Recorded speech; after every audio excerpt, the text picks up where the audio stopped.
Well, more now on our top story, allegations that the U.S. may have listened in on German Chancellor Angela Merkel's cell phone. Christian Whiton is a former senior advisor in the U.S. State Department. He is also the author of a new book. It's called Smart Power, Between Diplomacy and War. I caught up with him a short time ago. Christian Whiton, I guess everyone spies, but it used to be done in secret. So is the only surprise here, though, just how far up the U.S. surveillance program actually goes?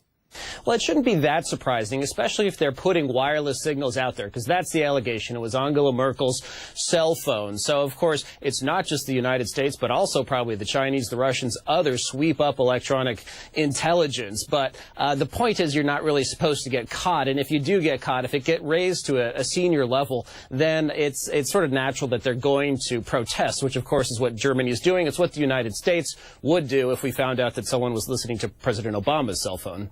Sure. So is this really, though, a crisis of trust between allies, or is this being done because now it's out in the public? Germany, France, Mexico, Brazil, they have to say something. They have to protest. It's for domestic consumption. It's kind of done with a bit of a wink and a nod.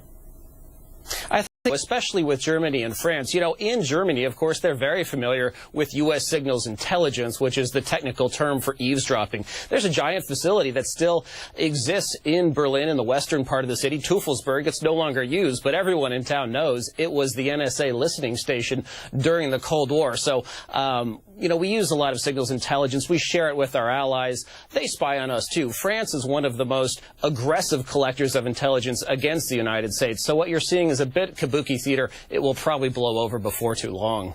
I'm just wondering, though, if it's made a little bit worse, because Angela Merkel, the German Chancellor, stood on the stage with President Barack Obama just a few months ago when this all first blew up, saying that the crisis had been resolved, this issue was put to bed, and now it's come out that the U.S. is actually tapping into her phone.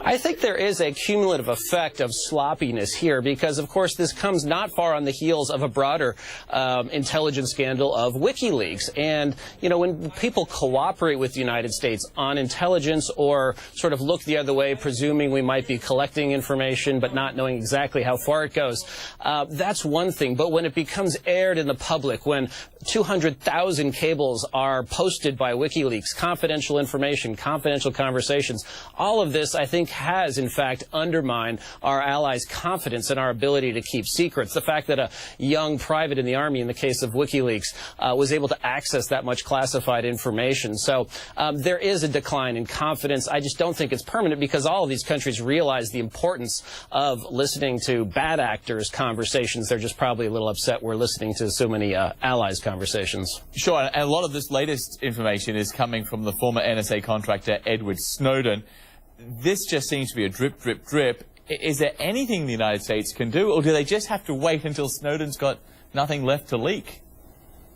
Well, they can't really act against Snowden now. You know, backing Russia into a corner was never a wise strategy. Calling Vladimir Putin out, it's not like he's going to back down before his own public, before his constituents, the United States. It would have been much better, frankly, to let him pass to the Central American countries he had in mind. And then it could have been a very different conversation that Washington had with them in order to get him back and to put him on trial with the crimes for which he is charged. But yeah, it's amazing. Frankly, to me, someone who did see intelligence at some very high levels, that a contractor, not even a full-time employee of the NSA, but a contractor was able to get as much, allegedly, as he has. And the steady drip is pretty damaging. And it's, frankly, gone on a lot longer than a lot of people in Washington feared. Because Edward Snowden still in Moscow, unreachable there as far as the United States is concerned. Christian Whiton, former State Department envoy, author of the book Smart Power. Thanks for being with us.